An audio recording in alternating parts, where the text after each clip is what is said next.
नमस्कार, मैं अंजना और आप देख रहे हैं करंट खबर। आइए शुरुआत करते हैं इस वक्त की बड़ी खबर से।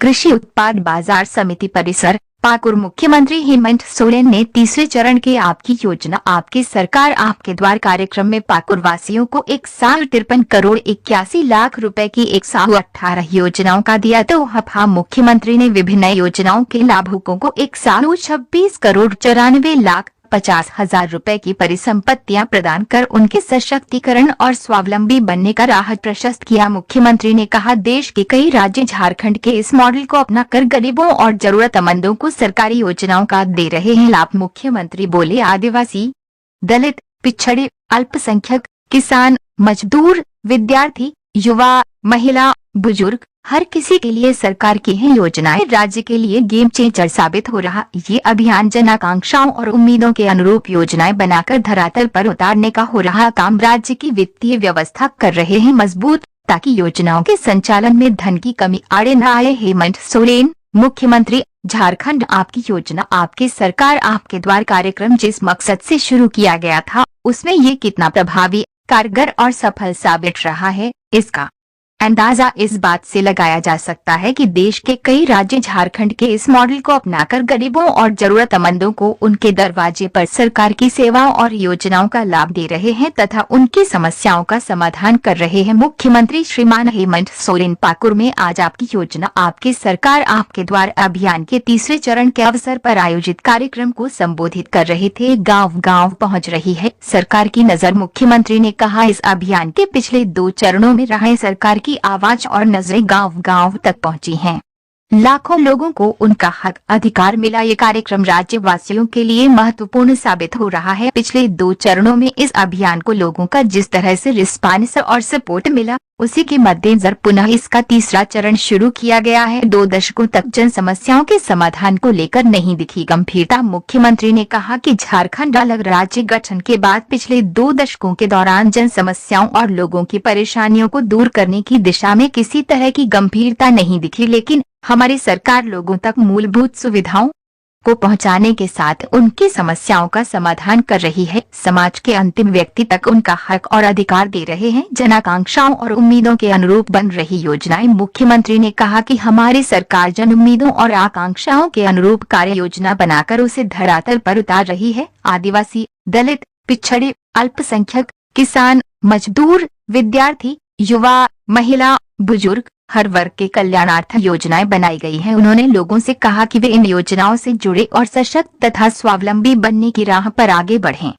सरकारी कर्मियों का काम जनता की सेवा करना है। मुख्यमंत्री ने कहा कि सरकारी कर्मियों का काम जनता की सेवा करना है। हमारी सरकार बनने के बाद अधिकारियों की सोच में बदलाव आया है। वे गांव गांव पहुंच रहे हैं और आपके बीच रहकर पूरी संवेदनशीलता के साथ आपकी समस्याओं को सुन रहे हैं तथा उसका समाधान भी कर रहे हैं। गरीबों तक योजनाओं को पहुंचाना अधिकारियों का दायित्व। मुख्यमंत्री ने कहा कि जिस गाँव पंचायत में जाने के लिए रास्ता तक नहीं है वहां अधिकारी योजनाओं की गठरी लेकर पहुंच रहे हैं और आपको उससे जोड़ने का काम कर रहे हैं। यहां लगने वाले शिविरों में अधिकारियों का दल आपकी हर समस्या के समाधान के लिए मौजूद है। आप इन शिविरों में आए और योजनाओं से जुड़े और दूसरों को भी जुड़ने के लिए प्रेरित करें। गरीबों के सुख दुख में हमेशा साथ है सरकार। मुख्यमंत्री ने कहा कि ये सरकार आदिवासी, दलित, पिछड़े और अल्पसंख्यकों की सरकार है। ये सरकार गरीबों के हर सुख दुख में उनके साथ खड़ी है और पूरी संवेदनशीलता के साथ उनकी सेवा कर रही है। राज्य सरकार अपने बलबूते 8 लाख परिवारों को देगी आवास, 20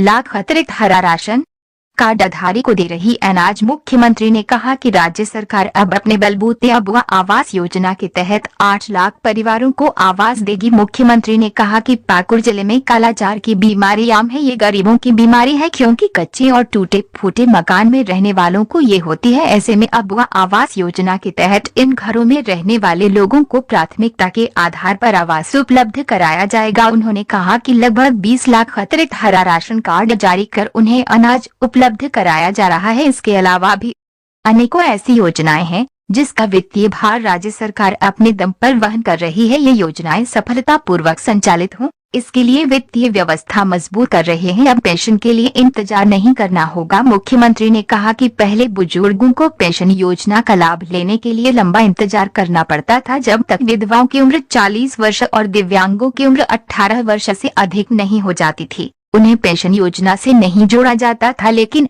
हमारी सरकार ने यूनिवर्सल पेंशन स्कीम लागू कर इन सारी बाध्यताओं को खत्म कर दिया है। आज सभी योग्य पात्रों को यूनिवर्सल पेंशन स्कीम का लाभ मिल रहा है। शिक्षा और रोजगार पर विशेष जोर। मुख्यमंत्री ने कहा कि क्वालिटी एजुकेशन और नौजवानों को रोजगार उपलब्ध कराने पर सरकार का विशेष फोकस है। निजी विद्यालयों के तर्ज पर सरकारी विद्यालयों के बच्चों को शिक्षा देने के लिए स्कूल ऑफ एक्सीलेंस खोले गए हैं। आदर्श विद्यालयों के गठन के साथ सरकारी विद्यालयों को पठन पाठन से संबंधित संसाधन उपलब्ध कराए जा रहे हैं। छात्रावासों का जीर्णोद्धार हो रहा है। इसके अलावा विद्यार्थियों को प्रतियोगिता परीक्षाओं की तैयारी से लेकर मेडिकल, इंजीनियरिंग और अन्य कोर्सेज करने के लिए आर्थिक सहायता सरकार दे रही है। वहीं दूसरी तरफ पढ़े लिखे और कम पढ़े लिखे एवं स्वरोजगार के इच्छुक नौजवानों के रोजगार के लिए भी सरकार की कार्य योजना है। आज बड़े पैमाने पर सरकारी और निजी क्षेत्र में नौकरी दी जा रही है, तो मुख्यमंत्री स्वरोजगार योजना के माध्यम से युवाओं को आर्थिक सहायता उपलब्ध कराया जा रहा है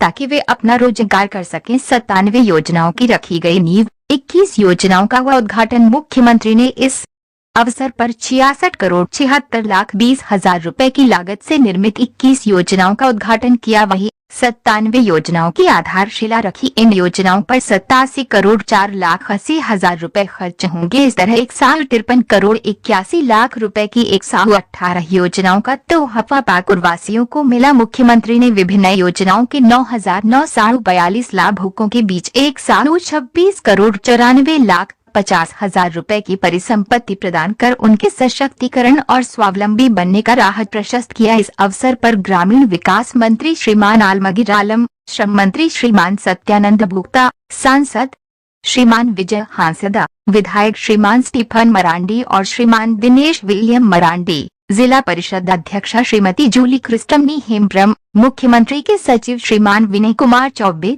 संथाल परगना प्रमंडल के आयुक्त श्रीमान लालचंद दादेल, पुलिस उप महानिरीक्षक श्रीमान सुदर्शन प्रसाद मंडल और पाकुर जिले के उपायुक्त और पुलिस अधीक्षक समेत अन्य पदाधिकारी मौजूद थे।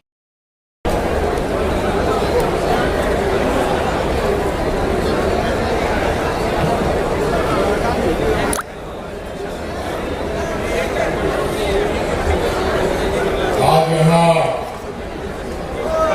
पाकुर जिला के बाजार समिति के इस मैदान में बोलिए।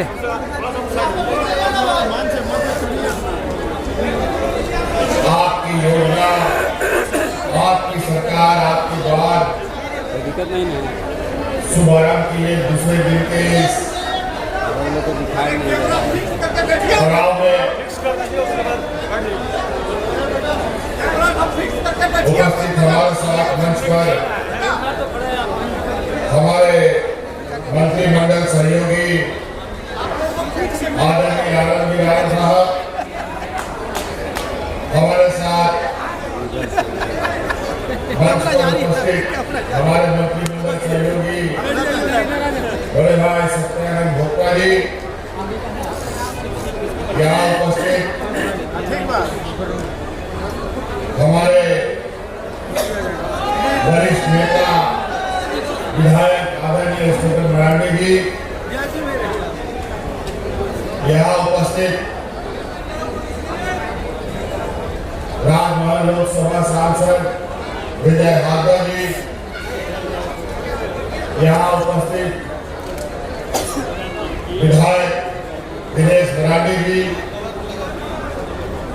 उपस्थित जिला परिषद अध्यक्षा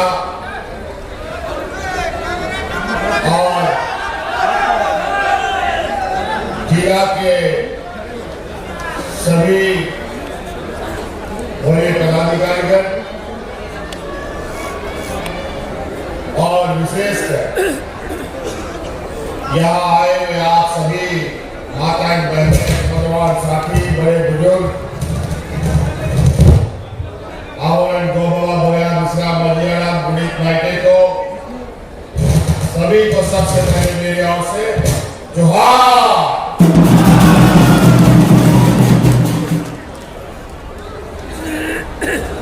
बहुत सारी बातें मंच में आ गई, मैं कोशिश करूंगा बहुत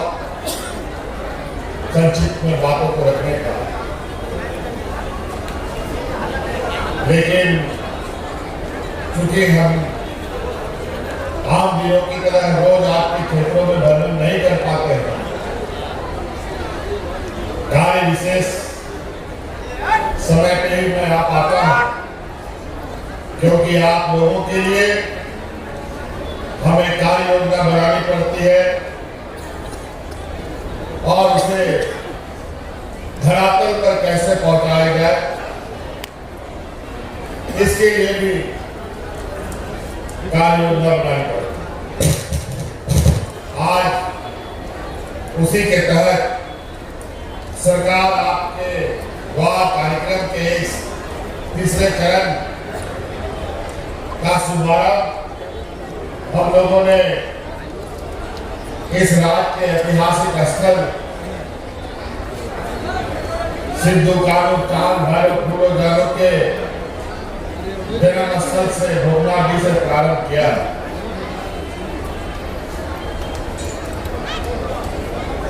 यानी कल और पूरे राज्य में ये शिविर कल प्रारंभ हुआ। कल आपके पाकुर जिले के भी मुझे लगता है 4-5 पंचायतों में शिविर लगा था और आज भी लगभग 4-5 पंचायतों में ये शिविर लगा हुआ है। एक शिविर में आज मैं खुद मौजूद हूँ। आ जा रहा है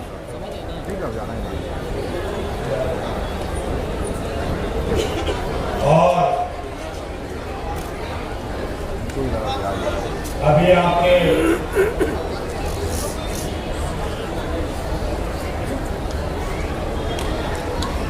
तारापुर में एक शिविर लगा हुआ है, सूरत बेड़ा में एक शिविर लगा हुआ है, बाबूदहा महेशपुर में एक लगा हुआ है, कपुड़िया के डोबरगढ़िया में भी ये शिविर चल रहा है और एक शिविर में आज हम लोग, उसके बाद फिर आपके इसी तरीके से लगभग 26 अगले महीने के 26 तारीख तक ये कार्यक्रम को चल रहा है। अभी हम मोबाइल देख रहे थे तो कई जिलों से वहां के उपायुक्त, वहां के पदाधिकारीगण विभिन्न इन शिविरों के खबरें को व्हाट्सएप के माध्यम से, ट्विटर के माध्यम से संदेश भेजने का काम है। काफी उत्साहवर्धक संदेश भी देखने को मिल रहा है। कई जगह के गरीब युवा लोगों का समस्या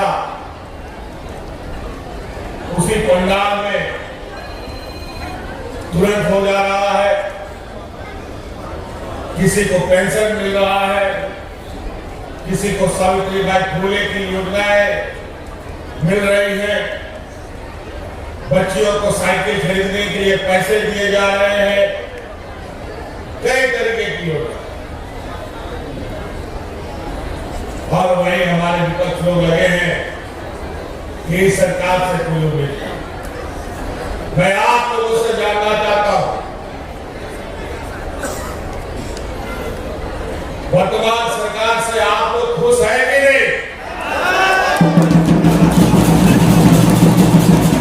हम आप लोगों से जानना चाहते हैं कि हमारे बुजुर्गों को पेंशन मिलता है कि नहीं मिलता? थोड़ा आवाज कर रहे, मिलता है कि नहीं मिलता? हमारी विधवा महिलाओं को पेंशन मिलता है कि नहीं मिलता? हमारे गरीबों को धोती साड़ी मिलता है कि नहीं? बताओ, इतना दूर से जो किनारा फिर भी एक आदमी अलग भोंपू बजाया वो झूठा। अरे बात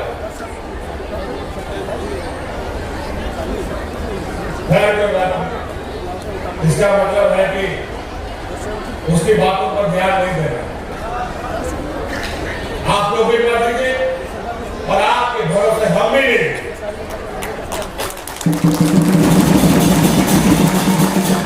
तो इसलिए हमें अपना काम करना है।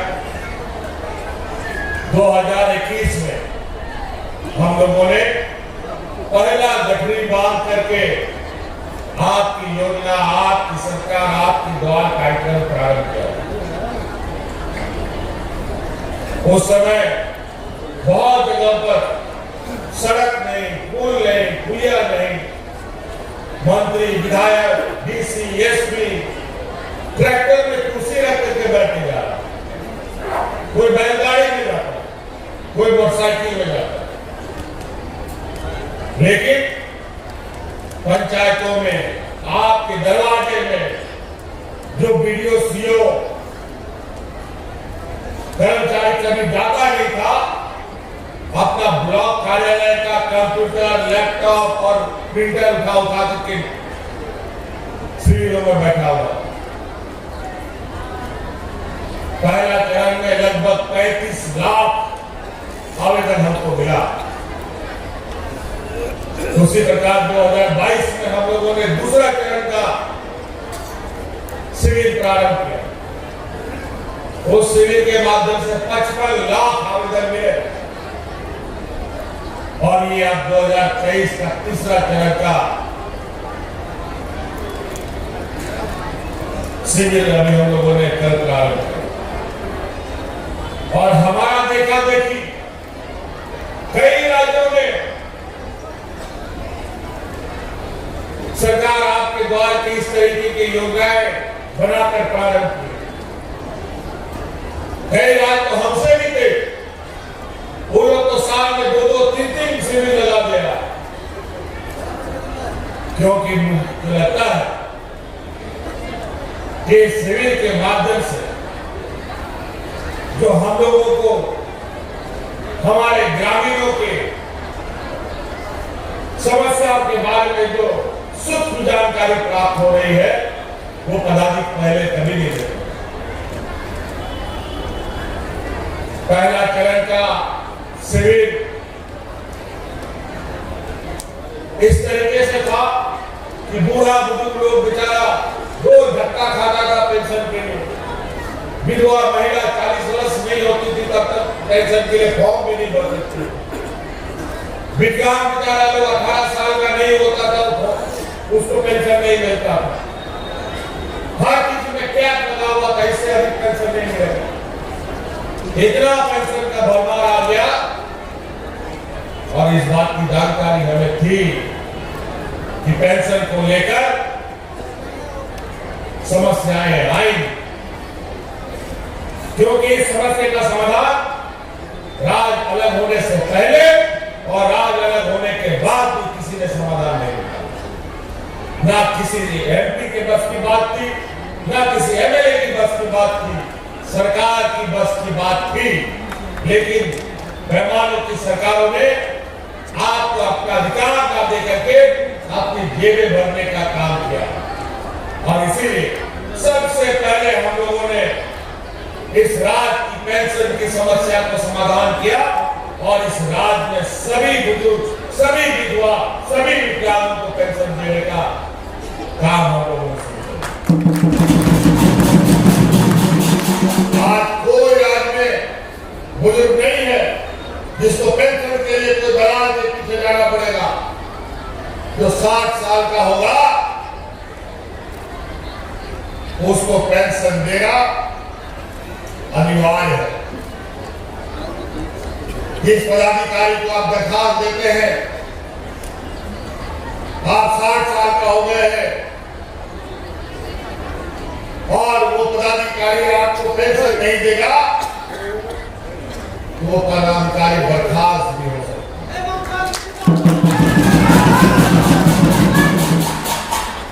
इसलिए ये अब बराबर का चक्कर खत्म। पेंशन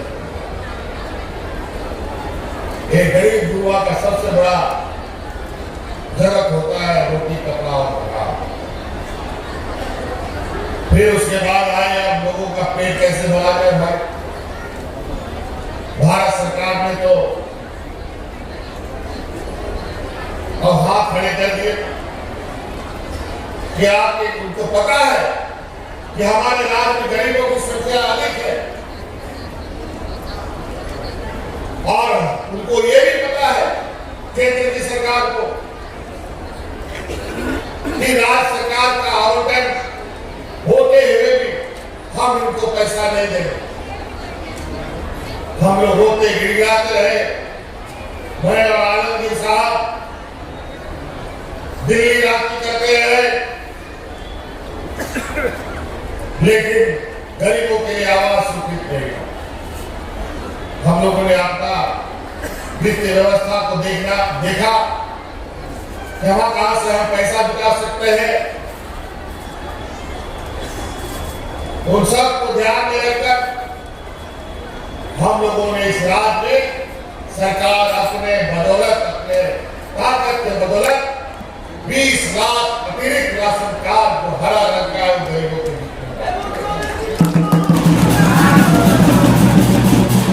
और उससे हम लोग अनाज दे और अनाज भी कैसा स्वतंत्र व्यवहार करता है जो गरीब दुर्बल लोगों के साथ, आदिवासी गरीब पिछड़ा अल्पसंख्यकों के साथ। इससे आश्वस्त होता है। हमको लगा कि हम सरकारी दुकान से सामान खरीदेंगे तो थोड़ा सस्ता मिलेगा।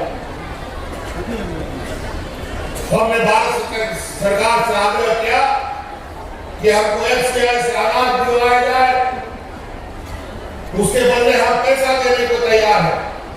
लेकिन FCI से अगर हम अनाज खरीदते तो बाजार मूल्य से कम दाम में हमको मिलता, लेकिन हमको FCI से भी अनाज नहीं।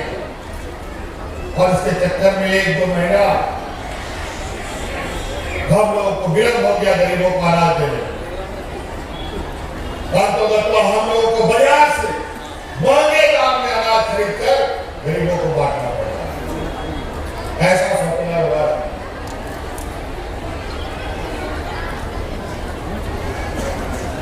अब उसके बाद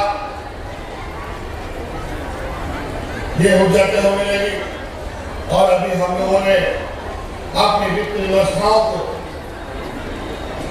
आप लोगों को अधिकार देने के साथ साथ इसको भी मजबूत करने का काम। अलग अलग जगहों पर बड़ी बड़ी कंपनियों का बकाया, अलग अलग संस्थाओं में हमारा पैसा ढांप के रखा हुआ, उन सब पैसे को निकाल के लाना, जिसके वजह से आज बुजुर्गों को हम पेंशन सभी बुजुर्गों को दे पा रहे हैं।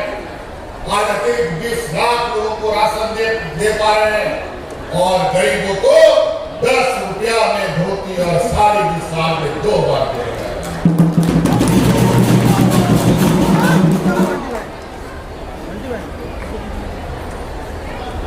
ये तो रोटी कपड़ा का बात और मकान की बात। मकान में भी यही हुज्जत हुआ। मकान में भी केंद्र सरकार ने हाथ खड़े कर दिए। फिर हमने भी कहा चलो कोई बात नहीं, गरीब को भीख मांगने से बेचारा नहीं मिलता है गरीब। लेकिन अब गरीब तो इस राज का हम लोग का सब गरीब मजदूर लोग ही है। सरकार भी उसी तरीके का विचार। यहाँ पर कोई अदानी अंबानी की सरकार नहीं बैठी। यहाँ पर तो यहाँ सामने बैठे मजदूर, किसान, आदिवासी, गरीब, पिछड़ों की सरकार। वैसे ही व्यवहार हम लोग के सामने चलता है। लेकिन इतना जरूर है कि ये सरकार है और सरकार को अपना हक, अधिकार और गरीबों को सेवा कैसे करनी है ये भी हमें बहुत अच्छी तरीके से और अधिकार भी कैसे लेना है, व्यवस्थाएं कैसे मजबूत करनी है ये भी हमें पता। और आज आवाज को लेकर जो हम लोगों ने चुनाव के पहले कहा था कि हम मुर्गी खाना बना के नहीं देंगे, हम इंसानों को रहने वाला मकान बना के देंगे। और उसी के तहत हम लोग अब आवास योजना का नया योजना बना करके 3 मकानों का सुसज्जित आवास देने की हम लोगों ने कार्यक्रम चालू किया। आज उसके तहत यहाँ पर काउंटर लगे हैं और जो मुझे जानकारी मिली है कि आज आवास के काउंटर में सबसे अधिक भीड़ देखे जा रहे हैं। पेंशन के काउंटर में भी इतना भीड़ नहीं है जितना आवास का काउंटर में भीड़ चल रहा है आवास आवेदन देने के लिए। मैं पदाधिकारियों से कहना चाहूंगा कि इतना ज्यादा तादाद में भीड़ों की संख्या देखते हुए आप सब लोग एक और काउंटर आवास का बनाने का काम करें ताकि ग्रामीणों के लिए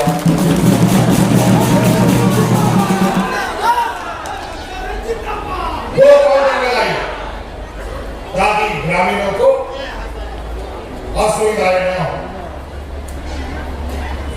और आज लगभग 8 लाख गरीबों का आवाज दे रहा है, इसके 16-17 हजार करोड़ से अधिक खर्चा आएगा। लेकिन हम जो कहते हैं वो करते हैं और इसी वादे को पूरा करने के लिए हम लोगों ने अब अपने पैसे से बचे हुए जो गरीब है इनको आवास देने का काम प्रारंभ होने लगा। कालाजार का बीमारी आप सब लोगों ने सुना। कालाजार ये गरीबों का बीमारी है, अमीरों को ये बीमारी नहीं होता। क्यों? क्योंकि गरीब का घर टूटा फूटा होता है और उसी टूटे फूटे घर की वजह से, घर में गंदगी होने की वजह से ये बीमारी फैली।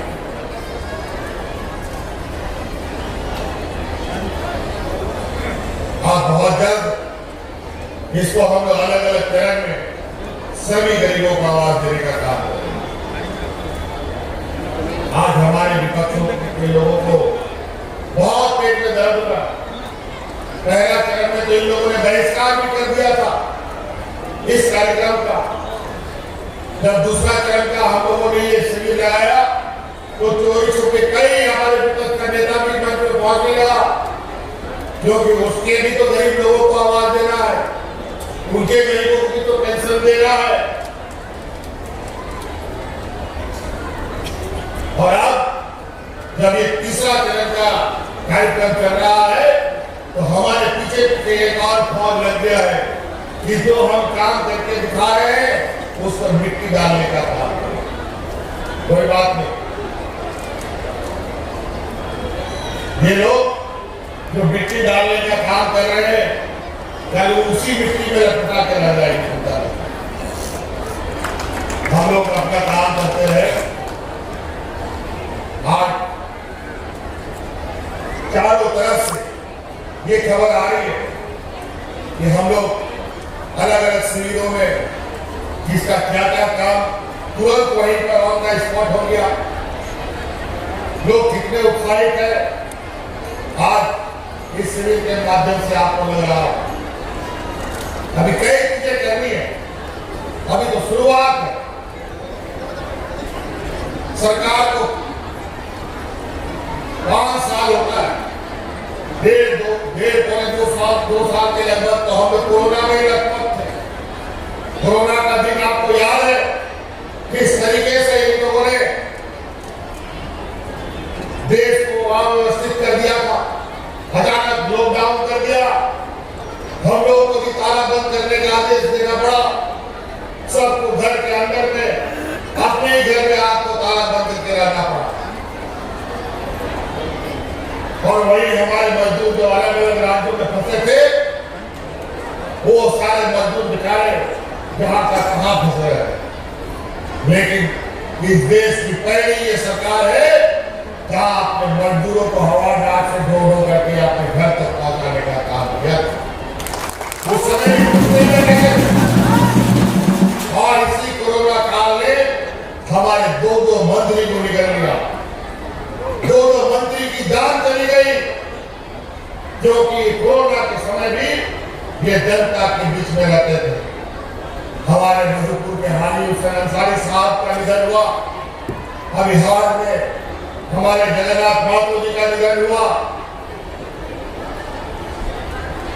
और ये दोनों कोरोना के मारे थे। और हमारे विपक्ष के लोग घर में दुबक के बैठे हुए थे। जब